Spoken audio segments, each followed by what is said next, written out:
Hey, how's it going, everybody? I'm Shadow Stitch, and I like solo running Pokemon Black and White.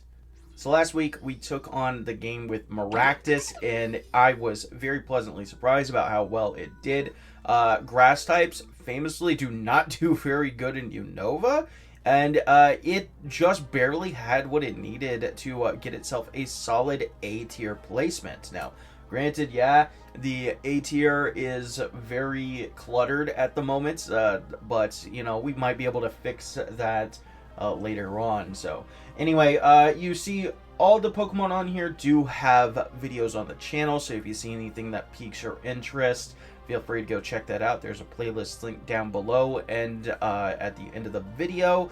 Also on that little iCard thing that just popped up, so that's kind of neat. I need to start using those a little bit more. So, but stick around though, because you won't want to miss it. Because today we are going to be playing with one of my favorite Pokemon. Period.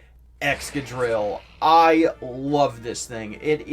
Has an incredible design. It's incredible competitively. It hits so ridiculously hard and actually has great speed to back it up. So yeah, look at those stats. 135 base attack with 88 speed backing it up. This guy just gets to go ham on everything. So 110 base HP is fantastic, and it definitely helps balance out that 60 and 65 in both defenses.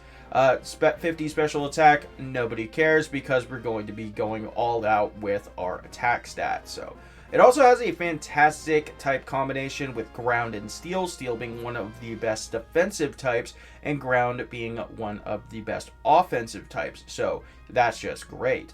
We're choosing to go with the Sand Force ability this time around, as opposed to Sand Rush. We're not going to be fighting in Sand Suit too terribly often, so I figured the extra boost to power would be more useful than the boost to speed, since we already have pretty decent speed as it is. Looking at the move pool, it gets incredibly early Earthquake at level 36, which is crazy. It does get its signature move kind of in Drill Run much later at 55. No idea why they chose to do that, but sure, why not? It also gets some great setup moves and in Home Claws, and then later Swords Dance, and even coverage with Rock Slide. So honestly, this thing gets almost everything that it would ever need just in its level up move pool, which is fantastic. However, on the TM side, it's no slouch either. We, of course, got the big hitters like Return. We even got Brick Break, Poison Jab, X-Scissor, Rock Slide by TM, if we want to go out of way for that and forget it. Even things like Shadow Claw, which is pretty fantastic. So it's got a lot of great coverage moves as well. Now, granted, Excadrill is fantastic, but we do have to evolve up, so let's take a quick look at its pre-evolution. So Drilbur actually looks half decent for the early game right here. We have a great attack stat at 85, 68 speed is definitely very solid. It doesn't have that great HP stat like its evolution does to help balance out the kind of weaker defenses, but overall, not half bad. However, its move pool honestly leaves a little bit to be desired. It's going to be only starting off with Scratch, Mud Sport, and Rapid Spin. And in Rapid Spin in this generation is still only 20 base power and does not increase speed like future generations.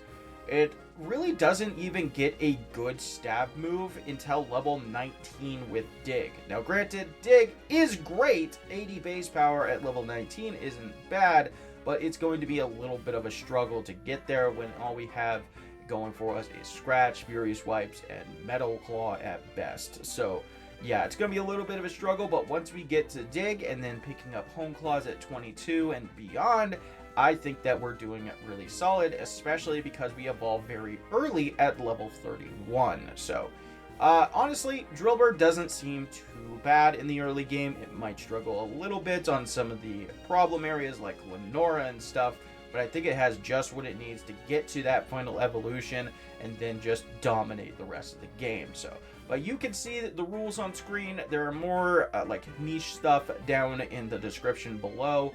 And yeah, I'm really excited for this one. This is one of my favorite Pokemon of all time, and especially in Generation 5, and I've really been looking forward to playing this guy. So if you're as excited as I am, feel free to let me know down in the comments. Tell me how you think Excadrill is going to do, and let's do this thing.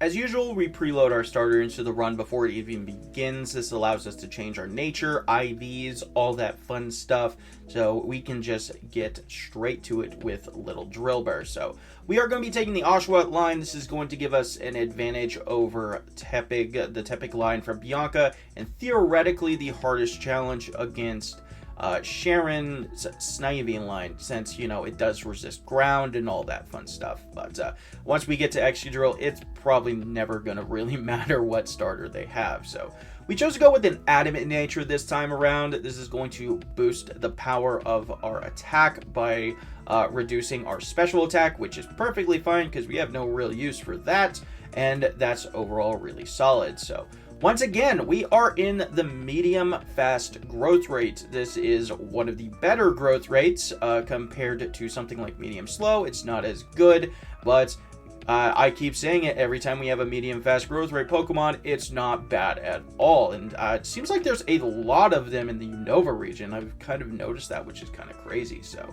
overall though, Drilbur isn't really doing too bad in the early game here. It is a little bit of a struggle when we face up against like N and the Route 2 trainers. Just have to make sure that our HP is nice and topped off. Bianca is pretty easy, and then we can head into Striaton City. Once we head into Striaton City, we're actually going to stop by the Pokemon Center and deposit our Oshawott. We will eventually be depositing our entire team, but I also think that we might have to worry about the gym trainer this time around, just because we don't have the best moves to hit it. So we're going to stop by the back alley and pick up a Dusk Ball, then head into the Dream Yard. We're actually going to knock out all the trainers here, but not grab our monkey just yet. I just want the experience for now, so then I am in a good position to go up against Sharon at the trainer school. It's actually kind of easy, thankfully. He doesn't really hit us nearly as much as he probably should. None of the gym trainers give us any problem with good HP management, and then we can face off with our first gym battle. So we do have to face off with Silent, and he has potentially the weakest monkey. Vine Whip is not really a very good move, and most Pokemon have pretty good defenses at this point. So I'm actually going into this kind of expecting to black out, especially because the best thing we have to hit is Fury Swipes, but we're actually getting pretty good Fury Swipe hits right here. One workup into a Vine Whip does just over half, but we get enough Fury Swipe hits where we can actually get the win on the first try. Not bad. So didn't really need to drop off the Oshawott, but hey, it is what it is, and I am never going to complain about a first try victory with a kind of hard gym leader. So we're going to get contracted by Fennel, get our HM for cut, and now we can grab our monkey and use our one mandatory use HM. The Plasma Dudes are easy, and then we can head out towards Route 3. We're going to knock out all of the trainers at the preschool, get up to level 15 where we actually learn Metal Claw. This is a decent attacking move. Of course, none of our moves are stab anyway at this point, so we might as well have a decent power move. We're going to grab that Ultra Ball in the sandbox, knock out the last preschooler heal up at the house right next to us because we are really low on PP, and then face off with Sharon. So Sharon is weird in these early fights. Sometimes it seems like he has it out for you and just wants to do a ton of damage, and then sometimes he just sits there and he spams Leer. I don't get it, but we get Metal Claw, and Metal Claw does have a secondary effect where it has a chance to raise attack, whenever it hits, which is pretty cool. So with that, we're just able to plow right through Sharon, and no worries there. We take care of the plasma dudes in the Wellspring Cave, pick up a couple HM friends.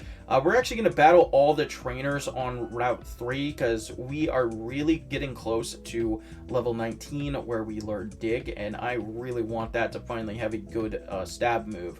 We're going to pick up the glitched rare candy along the way and then head into Nacrene City. Once in Nacrene, Sharon's going to hook us up with those Chesto berries, and we are going to go straight to the Pinwheel Forest. Nurse Trainer is going to heal us up after we take her out, so no problems there. And then we're going to pretty much battle everybody in the forest here except for the Timpole Trainer. He does give great experience, but I am not confident that I'm going to be able to take out 3 Timpoles without, potentially losing our Drilbur. Not very consistent there. So we're going to go ahead, pick up the Ether in the deeper part of the forest, catch a Timpole for potentially Surf later, and then head back towards the town. We're going to go ahead and deposit our team. This is going to allow us to skip a double battle later, and we're also going to spend a little bit of our money to get some super potions. I'm fully expecting to have to do a little bit of blackout training on Lenora, so that's going to help for that. N is going to try to stop us getting into the gym, but he's no worries, especially because we learned Dig halfway through this battle, and that is going to be fantastic, finally giving us a stab move. And with that, no worries throughout any of the gym trainers, and we can face off with Lenora. Alright, time for Lenora. So she does lead off with Herdier. It has Intimidate. We don't really have any other way around that. However, it does look like Dig is going to be a 2-hit KO in the Herdier, and that is fantastic. However, Watchog is going to be able to come out, put us to sleep, which is a little unfortunate, and it does not look like it's going to be a 2-hit KO on that. So we are going to be taking the Blackout, doing a little bit of Blackout training here like I expected. Give her one more try, same deal, so let's see if third time's the charm. So we take out the Herdier, get to above level 21, and then Dig comes out and actually gets a critical hit on the Watchog, bringing us to level 22 where we get to learn Hone Claws as well. I was fully expecting to need to get to 22 to get Hone Claws to win this, but you know what? We take critical hits around here. Why not? And with that, we are able to get our second gym badge, and we can see the Plasma Dude stealing a skeleton skull for some reason and chase them into Pinwheel Forest. On our way through Pinwheel Forest, nothing really interesting happens. We are going to battle a couple extra trainers like these Rangers for some Pecha berries, so that could be potentially useful. But after we deal with the Plasma guys, we're going to knock out the trainers on the bridge, so they're out of the way in case we want to come back here for a rare candy. But also they give really decent experience, and we can then cross the sky of our bridge and head into Castelia City. First things first, once we get to Castelia, we're going to head up to the North Street and pick up the Eviolite if I can ever catch the Scientist. This is going to be a fantastic held item for us until we evolve, since it's going to boost our defenses by 50%, and that is fantastic. We're not going to stop there, though, because we're going to go out to Route 4 to do a little bit of training, not on this Wild Darumaka, but we can heal at the house and then take out the Fisherman here. So now they do have Aqua Jet, which can do decent amounts of damage, but we have the power of Sand Force on our side, boosting the power of our Dig and Metal Claw by 30%, which is going to easily be able to knock out all these Basculins, getting us great experience and some speed EVs on top of that. So no worries there. We can head back towards the city, deal with the Plasma shenanigans, learn Slash at level 26, take care of all the gym trainers, and then it's going to be time for us to face off with Berg. Alright, time for Berg. So we did all of that extra training just to get Slash. We really needed something to consistently hit and do good damage on his Levani in the back. His Whirlipede, though, is super cake work. We can just set up Home Claws all day on this thing, It doesn't do that much damage. It likes to stack up Screeches, though, so we'll have to keep an eye on that.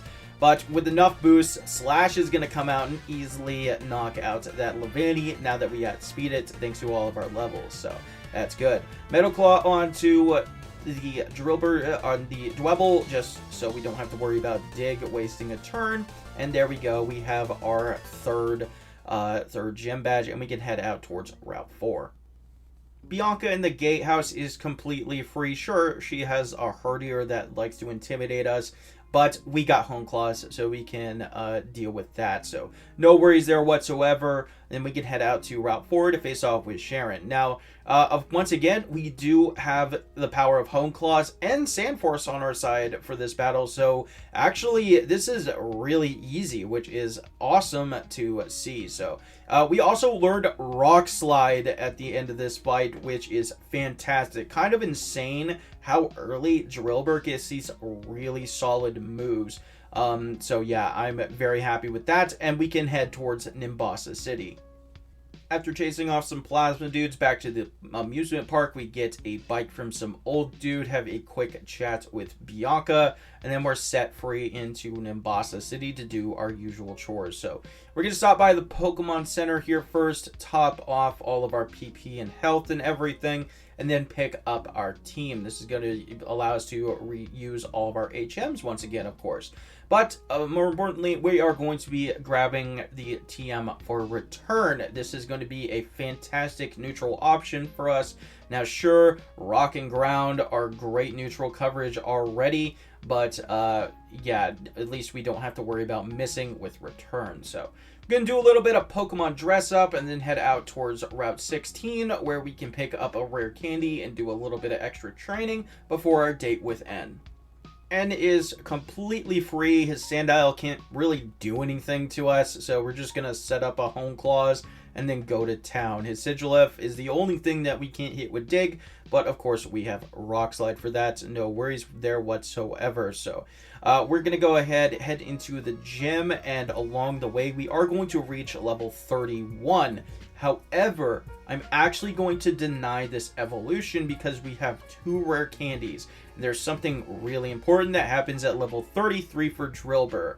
It gets Earthquake early, so we're actually going to spend our 2 rare candies now, get Earthquake 3 levels early compared to Excadrill, and then evolve, allowing us to have a super powered Excadrill for the rest of this gym. And let's do this. Let's face off with Elisa. Elisa time, no setup required. We have Rock Slide. We actually outspeed everything. Hit 1 onto that Zebstrika, that Emolga. Zebstrika goes down to an Earthquake, of course. And then last but not least is going to be the Emolga, and that is going to drop, bringing us to 34.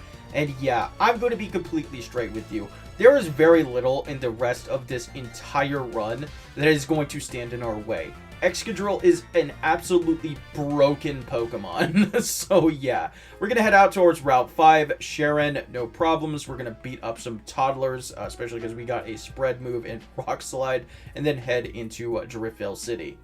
In Driftvale City, we're of course going to stop by the cold storage, pick up the PP up, the ether and protein in the grass, take care of all the plasma dudes, no worries there. We're going to actually grab the expert belt this time around with a Pokemon like this that has pretty decent coverage with ground and rock. Doesn't really hurt. Tear through the entire gym, no worries there. Just got to make sure we have good PP, and then it's going to be time to face off with Clay. Alright, Clay, bring it on. Your Croc does not have Intimidate, not like it would matter anyway. Earthquake 1 drops. Palpito comes in. Earthquake 2 drops. Excadrill, okay, why not? Earthquake, drop. Yeah, like I said, nothing's gonna stand in our way. So we're gonna get on out of here, grab our Max Repels and Hyper Potions now that they're available, clear Bianca very easily, and then we can head towards Route 6 and the Charstone Cave. There is a healing house here on Route 6, so we're gonna go ahead and take that and top off our health and our PP, and then head into the cave. The Plasma Gauntlet, no worries there whatsoever, of course. N is completely free, and then we can move on to Mistralton City and beyond. On our way through Route 7, I kind of mess up that movement I showed you guys last week in the Maractus run, so I do unfortunately run into an extra ranger right here, but it's no worries whatsoever. It does have an Axew though, so that's kind of cool. We're going to heal up at the Big Fat Fish Nurse and meet up with Skyla at the top of the tower. At the top of the tower, we can ring that bell and send Skyla back to her gym. And also lets me say, hey, thank you guys so much for stopping by and watching this video. If you like what you're seeing so far, feel free to drop a subscribe. That would make me feel super happy. I do these solo challenge videos at least once a week. I've been considering doing some other kind of content, Pokemon related still, of course. So, you know, keep an eye out for that as well. But yeah, I stream occasionally on the weekends whenever I feel up to it. Yeah, and that's pretty much about it. So, yeah, you see what you get with this channel, and, you know, I'm very straightforward about it. So, anyway, funny internet number going up makes me feel good, and I appreciate that from every single one of you that click that button. So, we're going to make our way through this gym. On one of the gym trainers, we are actually going to get to level 42 and learn Swords Dance, which... yeah, if you thought this Pokemon wasn't broken enough, it's, yeah, it's even more broken. Who would have thought? And, then we can face off with Skyla. Alright, Skyla time. So, we have Rock Slide. She has flying types. It doesn't even matter that we only have 4 of them. Rock Slide 1 drops, Swanna drops, and then, of course, Unpheasant's going to come out. It's going to do its best, and it's going to drop as well. So, get to level 43. Didn't even need that damage routing threshold. We get our 6th gym badge, and we can move on. On our way through Route 7, we get a random shaky grass. Not that I needed the extra experience, but sure, why not? I'll take it. So, we're going to stop by the healing house here on Route 7, top ourselves off. We did see that we were running a little low on Rock Slide PP. Have a quick chat with Mom. Hi, Mom. And then we can beat up Sharon at the foot of Twist Mountain. Check out Alder's Bionic Legs. Get Surf. Head our way through the mountain. No worries there. We can get the PP up behind the Excadrill trainer and pop out on the other side at Icarus City. Say it with me, folks. Bryson is an absolute joke. Yeah, we're going to Earthquake the Vanillush. We're going to Rock Slide the Beartic. And then we're going to go ahead and return onto the Cryogonal, so we don't even have to worry about missing. So, yeah. Once again, Bryson, I'll be honest, I didn't really expect to struggle against you, but, yeah, you got to step it up, buddy. So, we're going to head through Dragon Spiral Tower. Nothing interesting happens, and we can move on towards the desert.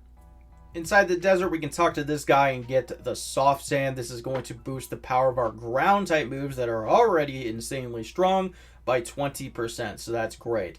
On our way through the castle here, we're just going to grab a PP up behind one of the guys, have a quick chat with Ghetsis, and then fly on out, actually skipping the rare candy this time. We're going to go straight to Nacrene, get our funny-looking rock. We're going to even skip Pinwheel Candy, and then face off with Bianca at Route 8.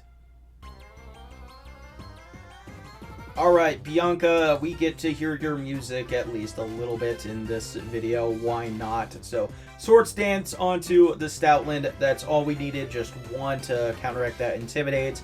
And now we just get to go to town with Earthquake. No worries there whatsoever. So, get up to level 51. Simisage. Return for that, even though I think Earthquake would have been able to handle it anyway. And then one more Earthquake onto the Misharna, and we can head into Opelousas City.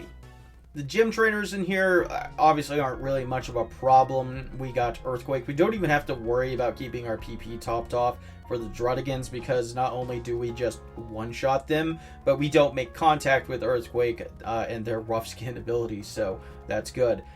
With that, with not too much hassle, we're going to be facing off with the final gym leader, Drayden. Alright, Drayden, can you put up a fight? No, you can't. Let's be real. We don't even need a setup. We're just going to go straight for Earthquake. Drudican's going to come out soft sand boosted. Earthquake's going to just obliterate that. And same thing with the Haxorus. No worries there whatsoever. Then we can head it straight out to Route 10, do a little bit of training before Sharon, and then face off with him one more time. Alright, Sharon, let's do this one more time. So it does lead off with Unpheasant. Doesn't even really matter. We're just going to set up a Swords Dance as it hits a really weak critical hit Air Slash. So protects on the following turn. No worries there. We can just go to town now with Earthquakes now that the flying type is gone. Superior comes out. It does outspeed, but not like it really matters. Just sets up a coil and doesn't really do anything. Get the opportunity to learn Drill Run, but no thank you, we got Earthquake. One more Earthquake onto the Liepard, and that's going to drop, and we can move on into Victory Road. So we're actually going to skip the rare candy in here as well, do a little bit more training, but not much, and pop out on the other side of the league at level 57. Chantal's up first. I feel like it's been quite a while since we've done her first, but yeah, we're gonna just Earthquake the Cofagrigus. We don't have to worry about the Will-O-Wisp. Chandelure comes out next. That drops to another Earthquake. No worry for Flame Body either. Golurk comes out next, and then her last is going to be Jellicent. Don't even have to care about any Curse Body shenanigans, and we can get up to level 58. Easy peasy. Moving on. If you can believe it or not, Caitlyn is ever so slightly harder than Chantal because she has a Sigilif. We can't just spam Earthquake. We have to hit Rock Slide once and miss. Doesn't really do anything though, so there's that. We can go straight back to Earthquake for the Musharna and the Gothitelle, and those both go down to 1, and we can move on to our third member. Grimsley's up next. He does lead off with the Scrafty. Is Earthquake going to be enough? Yes, it is. There we go. Crocodile does have Intimidate, but it is still not enough to slow down Excadrill. And with that, Bisharp is weak to Earthquake, and Liepard is incredibly frail, so no worries there whatsoever. And we can move on to our fourth and potentially hardest Elite Four member. Marshall is our last fight, and yeah, this Earthquake is actually a ranged KO. Unfortunately, we miss it, get our speed dropped, and I don't think that we're actually going to be able to get through this because now the Sock and the Mienshao are going to outspeed us. Conch Elder, though, no worries. We can just outspeed that and knock it out. But Mienshao comes out, knocks us out with a jump kick, and we actually take our first reset of the entire run. Now, if I was level 60, this wouldn't be a roll, so maybe I should have done a little bit more training in Victory Road. Maybe spent a rare candy here or something. I don't know exactly, but you know, we get to the range on the following turn, and with that, we are able to easily plow through the rest of his team. Now we outspeed the Mienshao, that drops, and all that's left is the Sock. We are going to just return, bring it down to its sturdy, and it hits us with a nasty crit Karate Chop, but we easily tank that, and we can just keep spamming return to knock him out through all of his sturdy and full restore shenanigans. And with that, only once reset in the league, not too bad, and we can go check on Alder and see how he's dealing with N. N summons his gigantic castle out of the ground, and it is up to us to chase him down and deal with him because Alder couldn't manage. Move over, old man. We got the big man Excadrill coming to do your job. Let's do this. We're gonna even skip the rare candy, no need for it, and face off with the man himself in the throne room. By having a full party, we can deny adding Reshiram to it, so we can lead off Zekrom versus Excadrill, and we don't even need to set up. We go straight for an Earthquake. The big dragon drops. Cling Clang, scratch that. Zor comes in, that drops to Earthquake as well. We get to level 61. Caracosta comes out, we go for Rock Slide, don't get the flinch, and it hits a nasty waterfall. But that is the only damage that you are going to be able to do this entire battle end. So, Earthquake onto the Vanillix, that drops. The real Cling Clang comes out. That, of course, is going to drop to an Earthquake. And then last is going to be his Archeops. We do have to go for a Rock Slide. We do miss, but it misses his Stone Edge. Not like it really would have done much damage anyway with a 4 times resistance. And there we go. The man is taken down. But we do have one more battle. Ghetsis is going to come in, throw his little tantrum, and it's up to us to take him down. Bring it on, Ghetsis. Let's do this. He leads off with Cofagrigus. We can go for a Swords Dance. We don't even have to worry about his stupid toxic shenanigans thanks to our steel typing. And with that, we say no to Fissure, and Hydreigon comes in. Return, we don't even have to worry about missing Rock Slide. That drops, and now it's just Earthquake for the win. That Bouffalant goes down. Same thing with the Seismitoad. Electros, it does have Levitate, so we switch right back to Return. And then last but not least is going to be the Bisharp. And holy crap, look at that time. Now, yeah, this Pokemon is absolutely insane. We do end our timer at the end of N's final dialogue when the credits start. But holy crap, this thing is an absolute monster and has slaughtered this game. Yeah, I am so incredibly impressed by my boy Excadrill right now. I knew he was going to do good, but wow, I did not expect this. So we're going to see N show off his dragon one more time. And there we go, a final in-game time of 1 hour, 42 minutes, and 10 seconds. Absolute insanity from one of my favorite Pokemon right here. So let's go ahead, wrap up the credits right here, and rank this monster.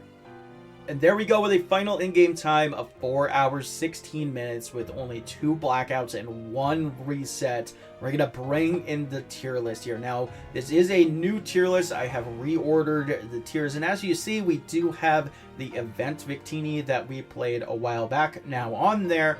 So there's that. And where is Excadrill going to land? Actually, right at the top of the A tier. I promise. With future runs that are coming up, this will make way more sense. But holy crap, this Pokemon is incredible. Blew every other Pokemon that we've done up to this point other than the event Victini just completely out of the water. This guy is insanely good, and I am so happy to have brought to you guys Excadrill. This guy's just awesome. So yeah, let me know down below what you think of Excadrill. Is he as cool as I think he is?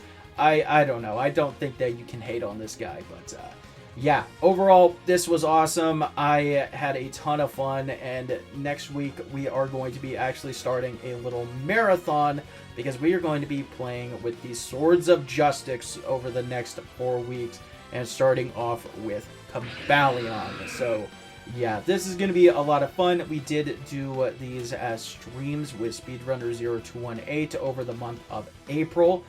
So you can see the stream VODs of our first playthroughs on the channel already, but you really want to stick around for the optimized playthrough, I guess you can say, of these runs, because it gets kind of crazy. So anyway, that's going to be it for me today, guys. Thank you guys so much for stopping by. I know this was a really rapid fire one, but when you got a Pokemon as good as Excadrill, sometimes that's all you can do. So with that said, like, comment, sub, all that fun stuff. I love you all. Deuces.